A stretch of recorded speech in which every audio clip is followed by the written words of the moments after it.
कोई षड्यंत्र करके हमारे अधिकारों को लूटने का काम किया, छीनने का, तो ये हम बर्दाश्त नहीं करेंगे। डाका नहीं बर्दाश्त करेंगे अपने हकों पे। हम अपने अधिकारों के लिए, स्पेशली मैं चंद्रशेखर आजाद, अपने लोगों के अधिकारों के लिए बाबा साहब अम्बेडकर ने कहा था, अगर कोई भी हमारे अधिकारों छीनने का काम करेगा तो हम हर कीमत चुकाने के लिए तैयार हैं। मैं अपने समुदाय के साथ खड़ा हूं, उनको ना बंटने दूंगा, ना उनके अधिकार में कटौती होने दूंगा।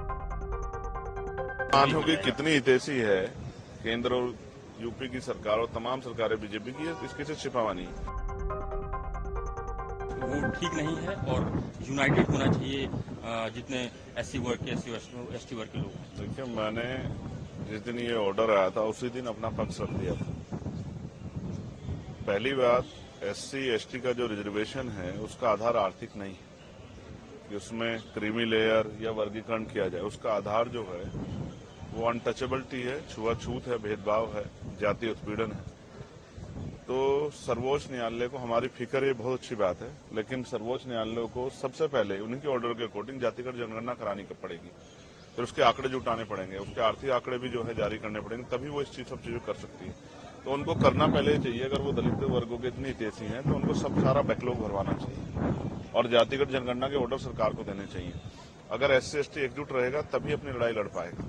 हम तो लंबे समय से अभी जो है एसजीपीजी जो है वहां लखनऊ में और इलाहाबाद जो है यूनिवर्सिटी में जिस तरह से एनएफएस करके हमारे लोगों को निकाला गया, ये स्पष्ट है उन एनएफएस को भरवाने के लिए सरकार ने क्या किया है, उन एनएफएस को भरवाने के लिए सुप्रीम कोर्ट ने क्या किया है, तो वो कुछ नहीं किया है। हाँ, हमेशा कोशिश ये की गई है कि इनके जो लड़ने वाले लोग हैं उनकी ताकत कम किया जाए। अब एससी एसटी बंटने वाले नहीं, आप ही देख लो इस फैसले का कितना समर्थन, कितना विरोध हो रहा है, तमाम लोगों में इसका विरोध है।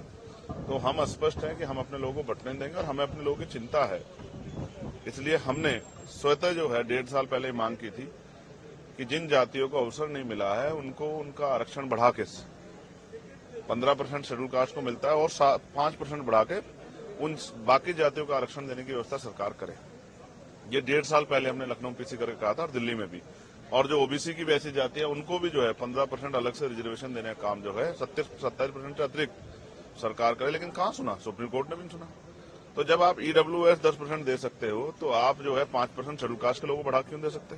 तो मेरा मत तो ये है कि 100% रिजर्वेशन 2% सरकारी नौकरी में कर देते हैं, 98% प्राइवेट सेक्टर है, 2% सरकारी नौकरी में 100% रिजर्वेशन होगा, तो इसकी इतनी संख्या उसको आधार पर उसको मिलना चाहिए। हम सहमत हैं, हमारे भाइयों को कुछ मिलेगा तो हम तो आगे बढ़कर उनका स्वागत करेंगे। लेकिन अगर कोई साजिश करके, कोई षड्यंत्र करके हमारे अधिकारों को लूटने का काम किया, छीनने का, तो ये हम बर्दाश्त नहीं करेंगे। डाका नहीं बर्दाश्त करेंगे अपने हकों पे।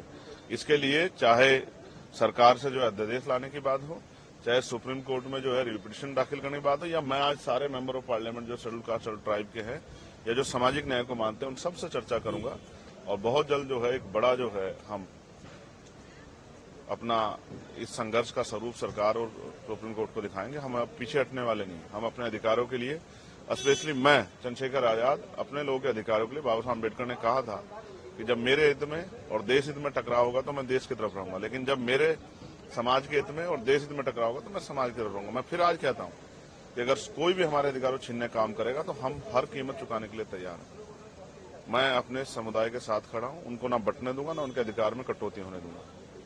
उनके लिए खड़ा हूं, उनके लिए था, उनके लिए हूं और उन्हीं के लिए हम लोग राजनीति कर रहे हैं। धन्यवाद। वक्फ बोर्ड में एक बात आ रही है, वक्फ बोर्ड के वक्फ एक्ट की चेंजेस होने वाले हैं, उसमें कुछ अमेंडमेंट बदलने वाले हैं जिससे प्रॉपर्टीज का मुसलमानों की कितनी हितैषी है केंद्र और यूपी की सरकार और तमाम सरकारें बीजेपी की, इसके से छिपावा नहीं। मैं फिर कह रहा हूं, आपका मकसद जो है इन वर्गों को कमजोर करना हो सकता है, ताकतवर करना नहीं हो सकता। कभी हम अच्छी तरह जानते हैं। हमसे जुड़े रहने के लिए हमारे YouTube चैनल को सब्सक्राइब करें और नई वीडियो की नोटिफिकेशन के लिए बेल आइकॉन को दबाएं। अगर आप ये वीडियो Facebook पर देख रहे हैं तो लाइक जरूर करें और ज्यादा से ज्यादा शेयर करें। धन्यवाद।